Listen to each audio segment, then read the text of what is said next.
Libs of TikTok has poked the hornet's nest again and been temporarily suspended off of Twitter for I think is the third time at this point.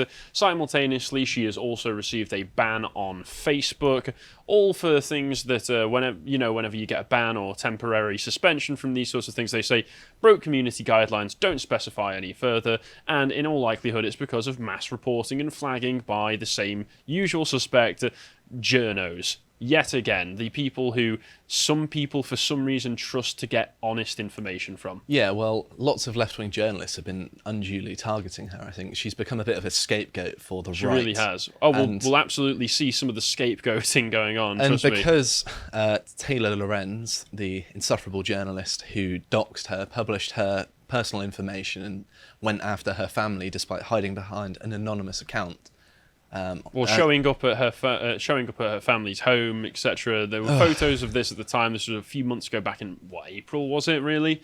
And she came at her expressly with the intent to destroy her. Well, it's intimidation, isn't it? If you turn up to someone's home, you're basically signalling that you know where they live and that they aren't safe. And who knows what you could do with that information. I mean, she's the journalist for a massive publication like the Washington Post.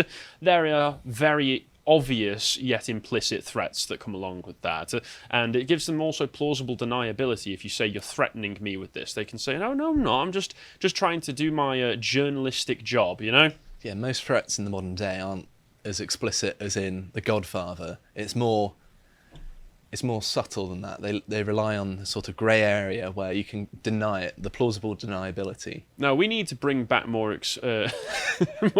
Careful what you're saying, Harry. I'll stop there. But before I go any further into it, we've got this recent article, seeing as it's relevant to the subject, where lots of people have been asking what is a woman? Matt Walsh most famously asked that in his self-titled, in the self-named documentary earlier this year, What is a Woman, produced with the Daily Wire. So our very own Daisy Offer, in her very first article for us. Who's our social media manager. Yes, we're very proud of her for coming out with an article. No, legit, I'm quite happy. Of course. That I've read it and it's very good. I very much agreed. I've read the first few paragraphs and it seems to be that she just does not want to even engage with this thing anymore.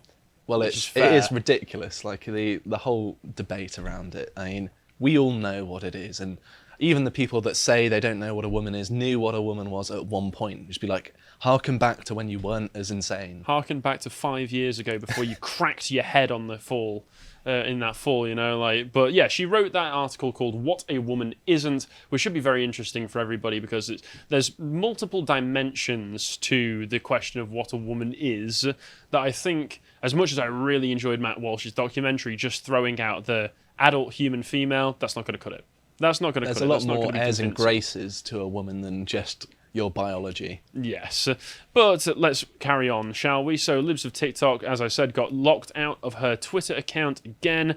Babylon CEO Seth Dillon shared a screenshot of the hateful conduct message of Libs of TikTok's account claimed to have received. Hi Libs of TikTok, your account has been locked for violating the Twitter rules. You may not promote, and here it comes, violence against, threaten or harass other people on the basis of race, ethnicity, national origin, sexual orientation, blah-de-blah-de-blah, all the same sort of laundry list of reasons that don't get applied towards one side of the aisle, but always get applied towards the other side of the aisle without getting any more specific about why it is, which one of these it is. Was she violent against people? Did she threaten people? Did she harass people? Is being a journalist just harassing people? Because I could say that Taylor Lorenz has harassed somebody, and that her behaviour that caused me to say that exists outside of journalistic integrity, whereas Libs of TikTok just seems like an old school journalist, if anything else. She's interested in the truth and wants to get the word out to the people about the truth. All she does, I say all she does a lot, but she finds stuff that has already been published online and draws attention to it. It's not like she's doing the on-the-ground journalism. People are already creating the stories, but she's drawing attention to what she thinks is important. And she's grown in popularity because people agree that the things that she has drawn attention to are important, and that's why the profile has grown to such a large level. So much of it nowadays consists of this gender ideology that's being pushed on kids. So obviously, people are going to think that's important because it might be their kids that get hooked on this stuff. But as an example of some of the stuff that she's done recently, she was talking about Boston's Children's Hospital providing hysterectomies and mastectomies to teenagers under the age of 18, and journos were predictably mad about this. Hose mad, as you would expect, but she has consistently recently got emails directly from journalists asking for comments on these sorts of things, and I think she has a good tactic here, which is where this person's like, oh, what types of surgeries that they're doing at the hospitals are you objecting to? What do you hope to achieve by drawing awareness to the transgender healthcare being provided at, mutilation being provided at Boston Children's Hospital? If you just click on this image for me, John, just so we can see Libs of TikTok's response to this. I noticed you've got pronouns in your bio and the made-up word Latin X, so unfortunately I can't take you seriously. Best of luck with your story, which I'm sure will be completely not biased and totally based on fact. Kind regards, Libs of TikTok. Probably the best way to treat these journalists, which is you are not a serious human being, you're not somebody who is interested in talking truth, you don't care about the facts as much as you may defer to them when it's convenient for your side of the narrative. So no, I'm not going to engage with these people. The only reason that Libs of TikTok engages with these people in the first place is to reveal how awful they are. Journalists stopped trying to actually look at the truth, and they're just cheerleaders for political candidates. And although, of course, we have our preferences, we are at least upfront when the evidence seems to go against our beliefs. Yeah, bias is unavoidable. Well, of course, you're a human being. You can't be unbiased. It's impossible. Exactly. But the best thing that you can do, like you say, is be upfront about your biases so people can maybe adjust how they're perceiving you to go along with those biases, But the most recent thing that she seems, that this all seems to have stemmed from, the thing that really got her in trouble, along with Boston Children's Hospital, is that she spoke to the Children's National Hospital of America recently and questioned them on whether they were performing gender-affirming hysterectomies. For those who aren't aware, a hysterectomy is when you remove part of the uterus to prevent a woman from being able to have children, on 16-year-old girls, and possibly even younger. And to make sure that she got the evidence of this and nobody could question it, she recorded the phone call. Let's just take a little listen to that phone call. I've contacted quite a few hospitals already. It seems like it's difficult to find one that does the operation for my 16-year-old, and I was told that you guys do that. So if you do it for 16-year-olds, then yes, I'd love to schedule an appointment, a consultation, whatever you need. If you don't mind me asking, what is your child gender changing to, so I can point you to the right direction? Yeah, well, he transitioned to male. He already had the top surgery, and now we're looking for the hysterectomy. Okay, beautiful. So I'm going to transfer you to the GYN nurse line. One of the nurses will give you a call to give you more information and to let you know the steps and the protocol that they do for that, okay? Okay. So they do. So they would do it for that age. Yes. And there you go. That was speaking to the one of the workers, I think, in the actual clinic where they perform those surgeries, because there was a bit of fluff to the beginning of the call where she was just getting through to the right people, and then they just confirm it. To take back what I said earlier, that's obviously some great journalism going on there. Actually, recording the call and confirming that these places are doing it, because at the minute people are being gaslighted. Obviously, they know, we know that they know. However, if they still lie. Yes. So if we have the definitive proof, they get caught out. And this, of course, led to some controversy with the hospital, because people were not happy to hear that a hospital was performing these kinds of surgeries on minors. Rightly so, though. Yeah, rightfully so. I don't think this surgery should even be performed on people 18. I think you really need to wait till probably at least 25 to make sure that the brain is developed enough to truly understand the consequences of your decisions. There are schizophrenics that believe they're Jesus. Do you think that they should nail themselves to a cross and put a crown of thorns on their head? No. They like to hold the double standards, though, because they know that one application of this logic is advantageous to them, where all others aren't. It's the same that happened in the What is a Woman documentary, when he was speaking to the trans doctor, and he went, there are people who believe they shouldn't have an arm, and want their arm cut off. Do you think that that's at all comparable to what you're doing to kids? And the person, she's just like, no. No. She just refuses it because they can't accept it, because if they were to accept it, their entire narrative would fall apart, so they push it anyway. But after that happened, the usual suspects came to the rescue, with NPR, first off, releasing this article: children's hospitals are the latest target of anti-LGBTQ harassment. Rightfully so. Rightfully so. If this is what they're doing, if they are mutilating children, they should be targeted, and they should be shamed and petitioned and lobbied into not doing that anymore. If mutilating children makes you in favour of LGBTQ, then I'm happily anti-LGBTQ. Yeah, and this article, I mean, I'm definitely anti-LGBTQ as a political movement. That's just altogether, gay people and lesbians, whatever. Your sexual preferences aren't a matter of my politics. I don't care. Yes, but when you turn your sexual preferences into politics that get directed at me and directed at people's children, that's when you might find some pushback. But the article goes on, as you would expect, where they're talking about hospitals and doctors facing harassment and even death threats over the medical care they offer to transgender kids. I'm having to put all of this in quotation marks because it seems they forgot to when they were writing this. There's lots of loaded language in here. We could have done with this article when we did the contemplations talking about journalistic tricks. We could have, couldn't we? And you should watch out for that contemplations, because it'll be a good one. But they've been subject to posts by a Twitter account called Libs of TikTok, as well as stories in conservative media, which raises the question: where should social networks draw the lines with accounts promoting narratives that spark harassment campaigns on their platforms and beyond? So NPR is asking obviously the important questions here, the questions that people are really asking, not how are these hospitals letting this happen? No, where is the line at which it's acceptable to ban Libs of TikTok altogether? That's what they're asking here. Never mind the fact that Libs of TikTok was definitely harassed by Taylor Lorenz as well. And doxed. Yeah, well... Taylor Lorenz released her name. I mean, it seems that Libs of TikTok, Chaya, as her name is, has leaned into it because she included her real name in the clip that we saw. She doesn't really have a choice. Yeah, she doesn't have a choice, but that's not, like you say, that's not something that she chose to do. That's something she was forced into doing, which is pretty disgusting. The Children's Hospital in Washington, D.C. became the most recent target this week when they posted the audio recording. The hospital has said that this claim was incorrect and that none of the people recorded deliver that care to patients. But they were the receptionists. They were the receptionists. Of course they're not going to deliver the care. But presumably they know what goes on in that clinic.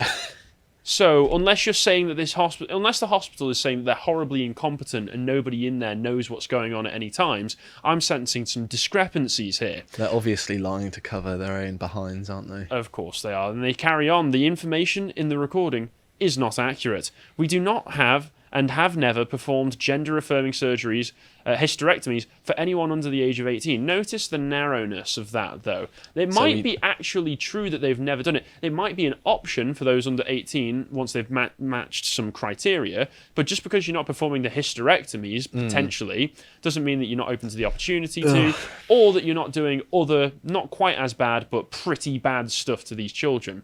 For instance, they carry on, they just say the operator speaking provided the wrong information. And these false narratives about paediatric gender-affirming care are rooted in fundamental misperceptions, said Dr. Angela Cade Gupford, a paediatrician and director of the Gender Health Program, so she's not at all ideologically biased in any way, at Children's Minnesota. People have misperceptions that we're doing surgery on young kids. I mean, I've seen photos. We know that at least some of the hospitals out there are doing it on girls as young as 12 and 13 years old, which is beyond the pale. At that point, you're in prison. Why do we always cover this on the podcast? It's so depressing. Well, because it's relevant. I know we have to cover it, but it's just... it's like the worst thing that people can do. If this is somebody's first Lotus Eaters video on YouTube and they're not aware of all of this stuff, it's worth bringing up every time, sadly. Well, no, it is important. I mean, more from I am suffering having to listen. From your morale, yeah. But people have misperceptions that we are changing kids from boys into girls at a very young age, and they said that care for transgender kids is wide-ranging from efforts to help children socially transition, because that couldn't have any negative repercussions, to puberty-blocking medications. But we know that they do so much harm. How can they call themselves clinical health professionals when we know that for example, it can cause brain problems and development problems, skeletal problems, muscle forming problems, all sorts of things where your development is completely impeded by taking these puberty blocking drugs. Yeah, well, it's because of the fact that they can just get away with it. That's sadly what is part of the agenda. They're more than happy to push it because they're absorbed in the ideology and they can get away with it. So that's how they do get away with it. And as well as NPR, Washington Post came to the rescue with this article. If we go along, they came up with this. John, thank you. Where they were talking about, here's the article, and then the actual author of the article as well, a Pete Jamison. And of course, they're really focusing on the. If you go to the next one. Thank you. They're really focusing on right-wing threats, where these hospitals are being threatened. And they go on in the article itself, in the next link. They go over a lot of the same information that NPR covers with the same sorts of excuses, but they once again reinforce this idea that, it's not going on at all. It's not going on at all, which is where we're at the it's not happening stage of denial. Whereas in a month or two, it will be, it is going on, yes, that's true, but it's a good thing. And anybody going against us is a fascist. I mean, they're already on the anyone against us is a fascist train, but they'll be able to just openly admit it soon. It's also worth mentioning, don't send threats to hospitals. No, go of course through not. legal means, make it illegal in your state if you're in America. Do the best you can to get these places closed down, but by threatening the hospitals, you're giving the opposition ammunition to then present opposition to these hospitals as some sort of radical thing that violent extremists do. Don't give them the ammunition. And of course I'm talking as if these things are done in good faith, which they're not, but no, still. Of course not. But in response, and they mention in this article that they tried to get in touch with Libs of TikTok directly, and they said, in response to a request for comment for this story, Raychick immediately agreed to an interview on the condition that she be allowed to record it, but after learning the Post had missed that response and published the story before an interview could be arranged, she stopped communicating with the Post, understandably, and expressed outrage on Twitter. That's not how it works, she tweeted. And at the bottom of this article, we can even see they left a little clarification, which shows the honesty and prudent journalism than you can expect from the Washington Post, where they say an earlier version of the story incorrectly indicated that Raychick had not responded to a request for comment. The Post was not aware she'd responded through Twitter message before the story was published. And Libs of TikTok talks about this, saying that she responded within 12 minutes. So in that 12 minutes, the person just couldn't respond to their DMs. They just must have been away from the phone. I'm but surprised they were they're somewhere. conducting stuff over Twitter DMs rather than email. It seems But, a bit strange. Despite being away from anywhere they could check their Twitter DMs, they were able to find something to publish this article on. So that's something, I suppose. But it goes to show the dishonesty of this, whereas they didn't want to get a response. They just wanted to get in touch so that they could say that, yeah. They want to be able to say that they got in touch to give the appearance of being fair in their journalistic practices, but in actuality, they really don't want someone to give them a comment. No, because they don't want to present both sides. But elsewhere in the article, they point out here, hysterectomy can be formed in addition to mastectomy for people transitioning, but the procedure is almost never offered to children. Like the qualifier there, almost never. Experts said, because we've got to trust the experts, and the current standards of care published by the World Professional Association for Transgender Health, why there needs to be one of those, state that the surgery should not be performed on minors. So whether or not the institutions say this officially doesn't say what they're actually doing. You can say anything officially. It's not in any of the paperwork anywhere, yeah, but there can be informal verbal agreements to do this sort of stuff anyway. Just don't take people at their word. No, of course not. Yet children's national officials admit that some of the information put out of the hospital has increased public confusion. Before Thursday, and this has changed now, the hospital's website erroneously stated that gender-affirming hysterectomy was available to patients between the ages of 0 to 21. Ugh. 0 to 21. 0. Yes, an error that has been corrected. And in Raychick's... Error, was it? Yep, and in Raychick's recording, 2 hospital employees answering the phone state unambiguously that a minor patient could receive a gender-affirming hysterectomy. So even when they're trying to deny it, they have to admit it, because they know, well, you've got the recording, you can hear it for yourself. Everything that we're saying is obvious BS, so we're going to have to deny it, but also acknowledge it at the same time. Okay, that's just an admission right there. Everything else in this article is completely useless except for that one paragraph where they say, yes, they said that it can happen. I mean, if you're going to do evil things, at least have the decency to own up to them. Don't lie about it and then hide. Because ultimately they know... They're having their cake and eating it as well by denying it and admitting it. two paragraphs separately from one another. It's ridiculous, isn't it? It is ridiculous. And on the basis of the mentioning of not threatening hospital workers and such, I will have to mention this as well, because the Boston hospital that she originally exposed a few weeks ago did have some major threats, including a bomb threat. Which obviously it doesn't matter how awful the stuff that's going on in this hospital is, and as much as we object to it, don't do these kinds of threats, and certainly don't do these kinds of bomb threats, because the hospital might have to evacuate. Whether or not there's some bad stuff going on with trans healthcare, there are probably a lot of kids in this hospital who do need medical attention that's for serious conditions. This can interrupt it and could put people's lives in danger. I'm pretty sure I've been to that hospital before, actually, in Boston. Oh, really? I've never even been to America, so I'll make sure to avoid.